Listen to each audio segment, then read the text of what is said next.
Hello जी। वापस शुरुआत कर लेते हैं। कुछ 5 से 7 दिन के आसपास से हम गायब थे, थोड़ा सा कॉलेज प्लेसमेंट में बिजी थे। बट कोई बात नहीं, back to work, back to business. हमारा जो Q2 का सीरीज चल रहा है उसमें हम आगे बढ़ते हैं, कंटिन्यू करते हैं, उसको देखते हैं कितना और कर सकते हैं। पहले थोड़े से अपडेट के बारे में बात करें तो Q2 में हम काफी स्लो चले इस बार। अगर मैं आपको करंट स्टेटस बताऊं तो हम लगभग लगभग 250 टू 260 कंपनी कवर कर चुके हैं, जो थोड़ा सा हमारे टारगेट से, थोड़ा सा नहीं, काफी दूर है हमारे टारगेट से। बट कोई बात नहीं, इस बार हम क्या करेंगे, Q2 में हम क्या करने वाले हैं। अब हम जितना भी हमारे पास बचा हुआ टाइम है, कुछ 5 दिन, 5 से 6 दिन हमारे पास ये दिसंबर महीने के हैं, उसके बाद 6 दिन हमारे पास जनवरी के हैं।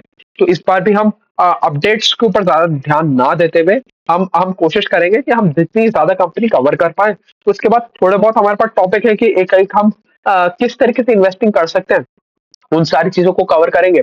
और जो भी कंपनी अभी हम कवर करने वाले हैं वो या तो आप लोगों की तरफ से रिक्वेस्ट में आया हुआ होगा, और अगर अभी भी आपको ऐसा कुछ लगता है कि भाई कोई कंपनी ऐसा है जो हमने अभी तक कवर ही नहीं किया और Q2 में वो कवर करना इंपॉर्टेंट था, या आपके पोर्टफोलियो में वो कंपनी है, या आप मेरे को कवर करने का चाहते हो कि मैं कवर करूं, तो आप मेरे को भेजो, उसके ऊपर वीडियो बन जाएगा।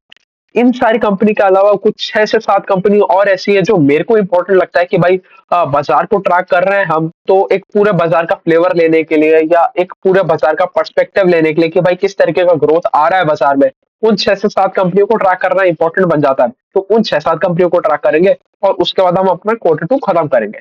फिर वही Q3 में हमारा वही टारगेट रहेगा कि हम 400 का नंबर क्रॉस करें, 400 से ज्यादा कंपनी कवर करें और क्लोजर टू 500 पहुंचने की कोशिश करें। वो तो हमारा अल्टीमेट गोल है ही। बट ठीक है, हम शुरुआत कर लेते हैं आज के इस वीडियो में। कोशिश करेंगे 2 कंपनी तो एटलीस्ट हो ही हो, तीन तीन कंपनी की कोशिश करेंगे। मेरे पास अभी करंटली 5 कंपनी का मेरे पास मटेरियल है, देखते हैं कितना कवर हो पाता है, कितना टाइम परमिट कर पाता है, वो देखते हैं। ठीक है, चालू करते हैं। सबसे पहली कंपनी हमारे पास है स्किपर लिमिटेड, एक ये pure and pure infrastructure company है। अब इसके बारे में देखेंगे, इसका बिजनेस मॉडल किस तरीके का है, क्या वैल्यूएशन चल रहा है, किस तरीके से हमें समझना चाहिए, इन सारी चीजों के बारे में बात करेंगे। सबसे पहले अगर हम देखने जाएं कंपनी का मार्केट कैप, तो 6,300 करोड़ रुपए के आसपास कंपनी का मार्केट कैप है। तो मतलब छोटा सा ही कंपनी, कोई बहुत बड़ा कंपनी है नहीं है। अब देखो, पहले इंफ्रास्ट्रक्चर कंपनी का एक नेचर समझ लेते हैं कि भाई बाजार में इसको किस पर्सपेक्टिव से देखा जाता है। अब देखो, ये कंपनियां कितना भी ग्रोथ लिया है, ये एक बहुत लंबे समय तक एक प्रीमियम वैल्यूएशन पे ट्रेड नहीं कर पाती। क्यों नहीं कर पाती, उसका एक बहुत इंपॉर्टेंट रीजन है, समझो। ये जितनी भी कंपनी होती है, ये 2 चीजों पे बहुत ज्यादा डिपेंडेंट होती है। या तो वो कंपनी ऑर्डर बुक पे डिपेंडेंट होगी, या आपके इंटरेस्ट रेट पे डिपेंडेंट होगी, या दोनों के ऊपर ही बहुत ज्यादा डिपेंडेंट होगी। पहले आसान चीज से शुरुआत करते हैं। पहले ये लोग इंटरेस्ट रेट पे डिपेंडेंट होते हैं, क्योंकि जितना भी आप इंफ्रास्ट्रक्चर कंपनी देखोगे, ज्यादातर में आपको देखने को मिलेगा कि कोई ना कोई उनका डेट कॉम्पोनेंट होता है, उन्होंने उधार ले रखा होता है, उनके पास लोन चल रहा होता है। तो जब आपके पास लोन चल रहा होता है तो आपको उसका इंटरेस्ट कॉम्पोनेंट हिट करता है, उसमें आपको ब्याज देना पड़ता है। तो कभी भी अगर इंटरेस्ट रेट ऊपर की तरफ चले जाएंगे, ऊपर की तरफ जाएंगे, तो आपको आपको ज्यादा इंटरेस्ट पे आउट करना पड़ेगा। तो जैसे हम देख लेते हैं इबिटा, तो इबिटा के बाद बहुत सारी चीजें माइनस होती है। तो EBITDA is earnings before interest, tax, depreciation and amortisation.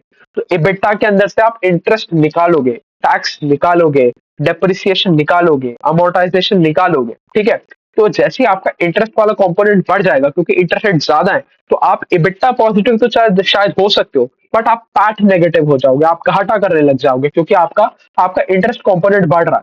तो एक एक इंफ्रास्ट्रक्चर कंपनी के लिए एक प्रॉब्लमेटिक पार्ट बन जाता है।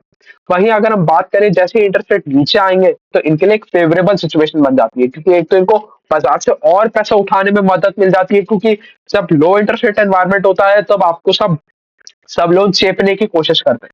तो आपको एक कम इंटरेस्ट पे लोन मिल जाता है, आप अपने अपने अपने सारे खर्चों को पूर्ति कर सकते हो और आगे एक्सपांड करने के बारे में सोच सकते हो, क्योंकि इंफ्रास्ट्रक्चर जो बिजनेस है वो बहुत ज्यादा कैश मांगता है, बहुत ज्यादा पैसा मांगता है। एक एक एक एसेट लाइट बिजनेस मॉडल नहीं है। ये चीज हमें समझ के चलना पड़ेगा। तो पहली चीज हो गई इंटरेस्ट रेट, सेकंड चीज हो गई हमारी ऑर्डर बुक। ऑर्डर बुक बहुत ज्यादा डिपेंडेंट होता है, और ऑर्डर बुक वॉलेटाइल होता है। तो सपोज आज आपके पास एक कंपनी है जिसका 10,000 करोड़ रुपए का ऑर्डर बुक है, और वो 10 साल में एग्जीक्यूट होना है, तो आप तो आज एज ए इन्वेस्टर कैलकुलेशन करके चल सकते हो कि भाई 1,000 crore each year for next 10 years आएगा। बट सपोज 2 साल बाद वो कंपनी ने कह दिया कि यार तुम्हारा सारा का सारा ऑर्डर कैंसिल, ऐसी तैसी कराओ। तो वो जो आप 10,000 करोड़ में हर साल 1,000 करोड़ सोच के चल रहे थे, वो तो 2 साल आया, तीसरे साल तो जीरो हो जाएगा। तो ये बहुत ज़्यादा वोलेटिलिटी रहती है। उसके बाद आपको लगातार अपनी ऑर्डर बुक में भी ग्रोथ लेके आना पड़ता है। तो मतलब अगर अगर हम बात करें कि सपोज़ आपको लास्ट ईयर क्वार्टर 2 तक आपको 100 करोड़ रुपए का ऑर्डर बुक में जंप देखने को मिला था। आपने 100 करोड़ के ऑर्डर अपनी ऑर्डर बुक में ऐड करे थे। तो इस बार आपको 120 करोड़ रुपए के ऑर्डर ऐड करने पड़ेंगे। फिर आपको अगले साल 150 करोड़ रुपए के ऑर्डर बुक में ऐड करने पड़ेंगे ऑर्डर्स। तो ये चीज़ हमें समझ के चलना पड़ेगा। उसके बाद सबसे मोस्ट इम्पोर्टेंट चीज़ आपका जो ऑर्डर है, ऑर्डर बुक में ऑर्डर है, that necessarily don't convert into your revenues. तो अगर अगर आपके पास अगर आपके पास 1,000 करोड़ का ऑर्डर बुक है तो 1,000 करोड़ का रेवेन्यू होगा, ये जरूरी नहीं है। जैसे हमने पहले वाले केस में समझा कि भाई आपका ऑर्डर कैंसिल हो गया तो आप क्या करोगे, कुछ भी नहीं कर सकते, आपके हाथ में कुछ भी नहीं है। एज अ शेयर होल्डर आपको सिचुएशन को एक्सेप्ट ही करना पड़ेगा। तो इन सारी चीजों की वजह से क्या होता है, इनको एक प्रीमियम वैल्यूएशन नहीं मिल पाता, एक ऊंचा पी नहीं मिल पाता। तो आप कभी भी नहीं देखोगे कि गार्डन रीच शिप बिल्डर्स जो है वो 100 के पी पे एक बहुत लंबे समय तक सस्टेन कर गया हो। या आप कभी नहीं देखोगे कि मस्गांव डॉक ये काम कर रहा हो या आरवीएनएल ये काम कर रहा हो। हाँ, एचयूएल विदाउट ग्रोथ 100 का पी सस्टेन कर सकता है, डीमार्ट विदाउट ग्रोथ 100 का पी सस्टेन कर सकता है, क्योंकि वो एक तो डिविडेंड आउट कर रहे हैं, वो अपना पैसा बाहर फेंक रहे हैं। तो डिविडेंड की वजह से या फ्री कैश फ्लो की वजह से तो आपका स्टॉक प्राइस नीचे नहीं गिरता। पहली चीज, वो टाइम करेक्शन में चला जाएगा कि 5 साल वो वहीं अटका रह जाएगा, शेयर होल्डर का पैसा वहां पर भी नहीं बनेगा। बट यहाँ पर तो और डिस्ट्रक्टिव मेजर्स हो जाते हैं। यहाँ पर आपको मोमेंटरली आपको देखने को मिलेगा कि भाई आज ये स्टॉक 70 के पी पे या 80 के पी पे या 90 के पी पे है, बट जरूरी नहीं है कि इसको सस्टेन कर पाएगा। ये 2 साल बाद आपको देखने को मिलेगा सीधा 10 के पी के ऊपर। तो आपका सीधा सीधा सारा का सारा ऊपर का पैसा गायब हो जाएगा, 80-90% वैल्यूएशन कंप्रेशन हो जाएगा। तो यहाँ पर हमें बहुत ध्यान से चीजें चलानी पड़ती है, यहाँ पर हमें वैल्यूएशन का खासकर बहुत ज्यादा ख्याल रखना पड़ता है।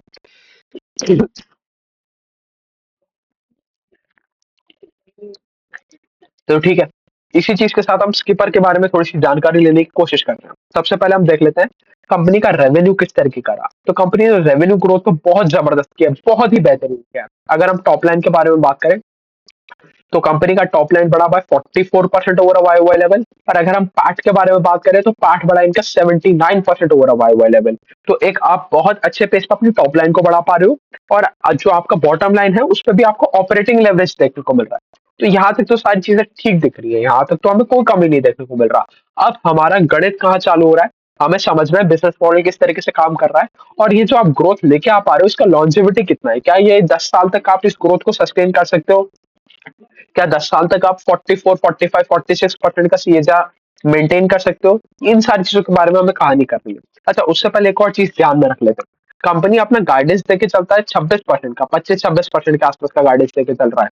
तो उससे ओवर डिलीवर तो बहुत ज्यादा कर रहा है, ऑलमोस्ट ऑलमोस्ट 1.7 टाइम्स पे ग्रो कर रहा है ये कंपनी। तो ठीक है, अपनी एक्सपेक्टेशन से तो बहुत आगे निकला हुआ है, बट कितना सस्टेन कर पाएगा वो हम अब समझने की कोशिश करेंगे, थोड़ा सा अंदाजा लगाने की कोशिश करेंगे। तो अगर बिजनेस मॉडल समझना है तो पहले तो इनके सेगमेंटेशन समझने पड़ेंगे। तो कंपनी के पास 3 मेन बिजनेस सेगमेंट है। एक तो इनका इंजीनियरिंग वाला सेगमेंट है, एक इंफ्रास्ट्रक्चर वाला सेगमेंट है, और इनका पॉलीमर वाला सेगमेंट है। इन 3 मेन सेगमेंट में कंपनी ऑपरेट कर रहा है। अगर इंजीनियरिंग वाले सेगमेंट के बारे में बात करें तो इंजीनियरिंग वाले सेगमेंट क्या है, आपका पावर ट्रांसमिशन का लाइन बिठाना, रेलवे इंफ्रास्ट्रक्चर के लिए लाइन बिठाना, या आपका वाटरवेज के लिए लाइन बिठाना।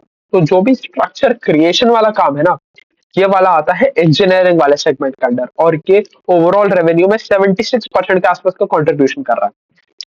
अगर हम इंफ्रा वाले प्रोजेक्ट के बारे में बात करें, इंफ्रा वाले सेगमेंट के बारे में बात करें, तो वो कंट्रीब्यूट करता है 15% टू द ओवरऑल सेल्स। और उसमें आता है आपका ईपीसी वाला division. EPC is engineering procurement and construction. तो मतलब सपोज गवर्नमेंट ने आपको ऑर्डर दिया कि भाई इस गांव में मेरे को बिजली पहुंचानी है, तो उस गांव के ऊपर एक हाई टेंशन लाइन जाएगा। तो हाई टेंशन लाइन का कंस्ट्रक्शन आ गया आपका इंजीनियरिंग एंड आपका इंजीनियरिंग वाले सेगमेंट में। बट उसके लिए जो भी रिसर्च लगेगा कि भाई टावर का क्या डिजाइन होगा, क्या स्ट्रक्चर होगा,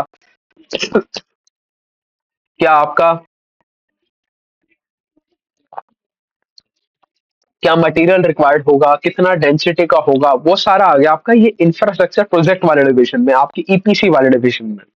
ये चीज समझ लिया। उसके बाद आता है हमारा थर्ड डिविजन जो 9% के आसपास का कंट्रीब्यूशन लेके आता है, दैट इज पॉलीमर वाला बिजनेस। पॉलीमर वाला बिजनेस है सेम एज आपका एस्ट्रल का बिजनेस या प्रिंस पाइप का बिजनेस, जो आपका पीवीसी, यूपीवीसी, सीपीवीसी पाइप्स बनाने वाला बिजनेस है, जो फिटिंग्स बनाने वाला बिजनेस है, वो आता है आपका पॉलीमर वाले बिजनेस के अंडर, जो 9% के आसपास का ओवरऑल कंट्रीब्यूशन लेके आ रहा है। ये चीज भी हमने देख लिया। अब थोड़ा सा समझ लेते हैं कि कहानी क्या हो रही है, ये चल किस तरीके से रहा है कंपनी। तो कंपनी पहली अच्छी चीज तो इनको थोड़ा सा सस्टेन करने में मदद करेगा। कंपनी के ऊपर कोई भी डेट नहीं है, एज सच कोई डेट नहीं है। अगर आप देखो आज 0.1 टाइम्स डेट टू इक्विटी पे लोग ट्रेड कर रहे हैं, और जो डेट भी है वो एज गुड एज नेग्लिजिबल है, और जब चाहे तब वो उसको रीपे कर सकते हैं। तो एज सच अगर हम देखें तो नेटवर्थ जो है इनका पॉजिटिव में है, मतलब कोई भी कंपनी बहुत ज्यादा कर्जे में नहीं है, एक अच्छी चीज। सेकेंड चीज, फुल्ली बैकवर्ड इंटीग्रेटेड है। तो अगर अगर हम बात करें कि सपोज इनको कल को जियो से कॉन्ट्रैक्ट मिलता है कि भाई आप हमारे टेलीकॉम के टेलीफोन के टावर्स खड़े करके दो, और हमें 1,000 टावर खड़े करने हैं सपोज XYZ सिटी में। तो इनके पास फुल बैकवर्ड इंटीग्रेशन है कि अपना ही स्टील लेंगे, अपना ही लोहा लेंगे, उससे एक टावर बनाएंगे, और टावर बनाने में जो भी इनका रिसर्च रहेगा, चाहे engineering, procurement and construction, EPC वाला सेगमेंट है, तो वो सारा का सारा वो डिवीजन हैंडल करेगा। उसके बाद उसका मेंटेनेंस होगा, वो भी इन्हीं का डिवीजन देख लेगा। तो complete backward integration from raw material to finish product, इनको भी किसी भी थर्ड पार्टी वेंडर के पास नहीं जाना पड़ता। तो एक बहुत अच्छी चीज, जिससे इनका कॉस्ट के ऊपर काफी अच्छा कंट्रोल है। इसी की वजह से हमें देखने को मिल रहा है इनको लगातार मार्जिन एक्सपांशन भी देखने को मिल रहा है। तो एक अच्छी चीज तो है कंपनी के पास। सेकंड चीज, इनका जो स्पेसिफिकली अगर हम बात करें इलेक्ट्रिसिटी डिपार्टमेंट में, जो बहुत ज्यादा हाई टेंशन लाइंस होती है, हाई वोल्टेज वाली लाइंस होती है, तो ये बनाने का कंपनी के पास बहुत अच्छा एक्सपीरियंस है। और वन ऑफ द फ्यू ऐसी कंपनी है जो इतना बड़ा प्रोजेक्ट हैंडल कर सकती है, इतना इतना हाई हाई वोल्टेज वाली लाइंस को मैन्युफैक्चर कर सकती है और प्रोडक्शन में लेके आ सकती है। तो एक और कंपनी के पास एक एडवांटेज है। उसके बाद अगर हम बात करें, कंपनी का एक एक्सपोर्ट डिवीजन भी है।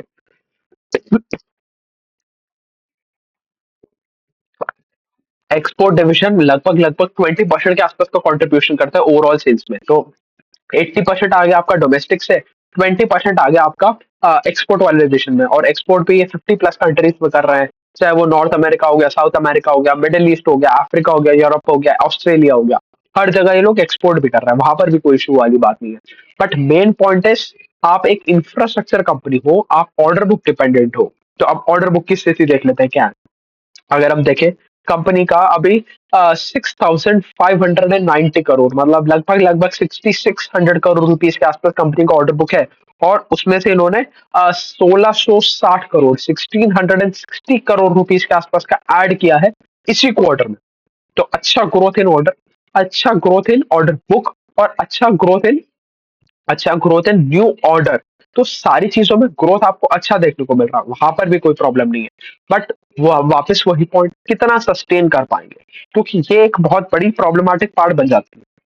अब देखो, अगर हम इंडिविजुअल सेगमेंट के ग्रोथ के बारे में बात करें, जो इंजीनियरिंग वाला सेगमेंट था, that was a 43% over Y Y level. जो इंफ्रा वाला सेगमेंट था वो था 149% of over Y Y level. और जो पॉलीमर वाला सेगमेंट था, वहां पर तो हमें रेवेन्यू में डी ग्रोथ देखने को मिला 7% का ओवर वाई वाई लेवल। अब देखो, जो इस कंपनी का ग्रोथ आ रहा है ना, वो आपका इंजीनियरिंग और इंफ्रा वाले प्रोजेक्ट्स में से ही आ रहा है। तो आप इनके जितने भी ऑर्डर देखोगे ना, ये आपको देखने को मिलेंगे जो बड़ी बड़ी हमारी स्टेट डिस्कॉम्स है, सपोज जैसे अभी इनके पास एक अजमेर डिस्कॉम का भी एक एक ऑर्डर है। तो ये सारी डिस्कॉम्स इनको ऑर्डर मिल रहा है, मतलब सरकारी ऑर्डर इनको बहुत ज्यादा मिल रहे हैं। और जैसे सरकार इलेक्ट्रिफिकेशन में बहुत ज्यादा जोर दे रही है, सरकार इंफ्रास्ट्रक्चर स्पेंडिंग बहुत ज्यादा कर रही है। तो ये लोग उसके एक प्राइम बेनिफिशियरी बन रहे हैं। इसकी वजह से ये लोग बहुत तगड़ा गाइडेंस भी देके चल रहा है। कंपनी का गाइडेंस है कि कंपनी अपने रेवेन्यूज को 25 to 26% से बढ़ा पाएगी over a very long period of time. Company आज के दिन क्लेम करके चल रही है 3 से 4 साल के आसपास का, और कंपनी का मैनेजमेंट हिंट दे रहा है कि भाई अगले हम शायद 10 साल तक भी इसी पेस पे ग्रो कर पाएंगे। अगर ऐसा हो जाता है तो एक बहुत बढ़िया कंपनी बन के निकलेगा। बट इसके ऊपर बहुत सारे डाउट्स हैं। देखो, पहला चीज, जो इनका इंफ्रास्ट्रक्चर वाला सेगमेंट है ना, वो अभी अभी पिकअप किया है। अगर आप इनका 1 साल पहले का सेल्स देखोगे, इंफ्रास्ट्रक्चर वाले से शायद 85 करोड़ रुपए के आसपास का सेल आ रहा था, जो आज लगभग लगभग 600 करोड़ रुपए हो गया। तो ये आपको बहुत जबरदस्त ग्रोथ देखने को मिला है। इसकी वजह से कंपनी अपना ग्रोथ लेके आ पा रहा है। अगर वो बेस इफेक्ट किकिंग कर गया कि भाई आपका बेस वापस बड़ा हो गया, तो क्या आप उस रेट पे ग्रो कर पाओगे? क्योंकि एंड ऑफ द डे जो चीज मैटर कर रहा है, that is rate of growth. कभी भी आपका नंबर्स मैटर नहीं करेंगे कि आप 100 करोड़ का ऑर्डर लेके आए या 5,000 करोड़ का ऑर्डर लेके आए।